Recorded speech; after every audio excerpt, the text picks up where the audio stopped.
Si vous avez toujours été fan de Myriapod, bienvenue dans cette deuxième vidéo. Si vous ne l'êtes pas, bienvenue à vous aussi.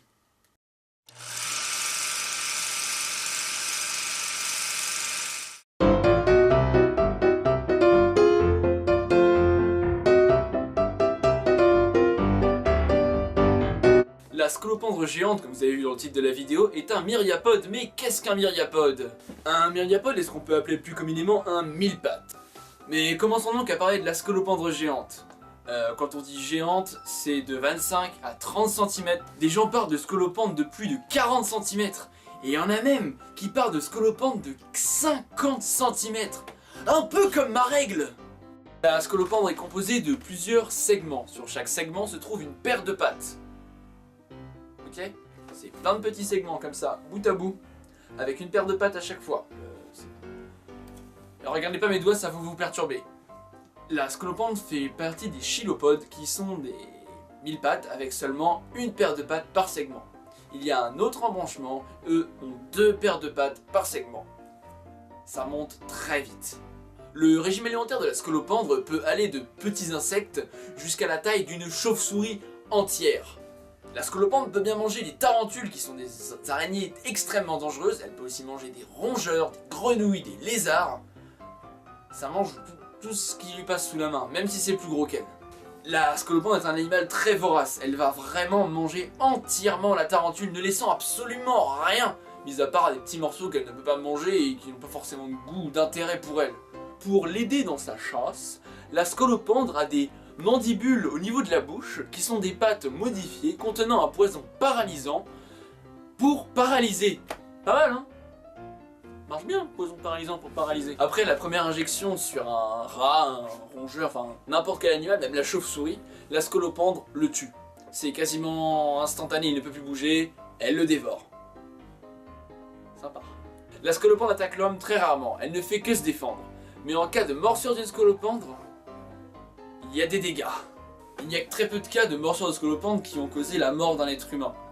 Mais des fois c'est pas beau à voir.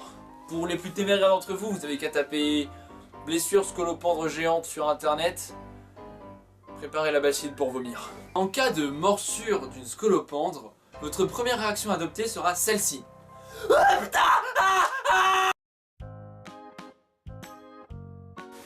S'il vous vient en cas de blessure d'une scolopendre de pisser sur une blessure, ne le faites surtout pas. C'est complètement débile. Pourquoi vous feriez ça en plus? Si par bonheur, en cas d'attaque de scolopendre, vous arrivez à la couper en deux, la deuxième partie va continuer de se mouvoir, mais décédera d'ici quelques minutes, voire plusieurs heures. Mais c'est quand même impressionnant. Par contre, l'autre partie a de grandes chances de rester en vie. Coupez-le, mais pas dans la longueur comme ça.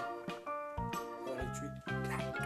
Là où elles sont plus présentes, c'est en Amérique du Sud et à Madagascar, qui sont des zones très tropicales et il n'y a pas beaucoup d'êtres humains, hein. Elles arrivent à y vivre assez facilement. Mais elles viennent chez les êtres humains. Il n'est pas rare, dans certains pays, en allant se coucher, de trouver une scolopendre s'amusant gaiement sous nos draps. Ah, la joie de vivre.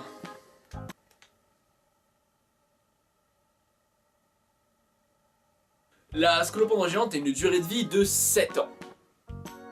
Au cours de ces 7 ans, il va s'opérer plusieurs mutations qui vont faire qu'elle va grandir. À la manière des serpents, elle va muer, changer de carapace et sortir de cette carapace. La scolopendre a la fâcheuse habitude de manger son ancienne carapace après avoir mué. Mais celle-ci n'était pas assez nourrissante, elle va tout de même chercher un bon gros petit rat pour se remplir la panse. Je reçois avec moi aujourd'hui un éminent scientifique qui pourra nous parler des comparaisons mille-pattes et scolopendre.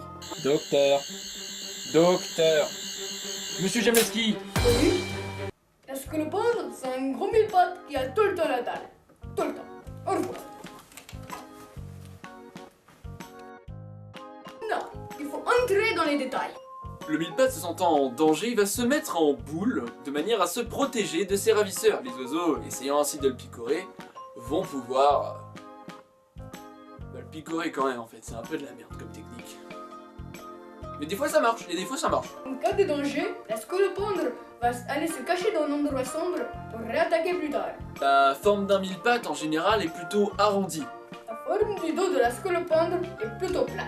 Les pattes d'un mille-pattes ne sont pas très adaptées à la course et il en possède plein et des toutes petites. Elle a de longues pattes, moins que le mille-pattes, mais plus adaptée à la course. Ce qui fait d'elle un très bon prédateur. La scolopendre géante pond ses œufs au printemps et en automne. Elle a aussi un grand instinct de maternité. Pour protéger ses œufs, elle va s'enrouler autour son corps contre ses œufs. Voici mes œufs. Je suis la femelle scolopendre. Voici comment elle va faire.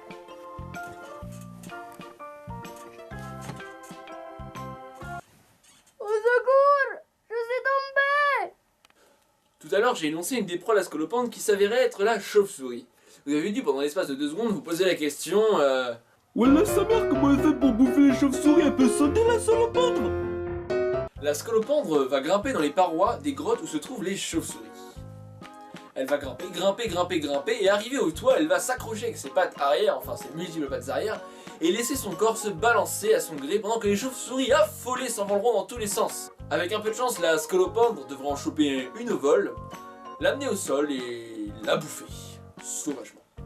Si vous voulez en savoir plus sur la scolopendre, appelez-moi au 06 12 12 12 12 12 12 12 12 12 12 12 12 12 12 12 12 12.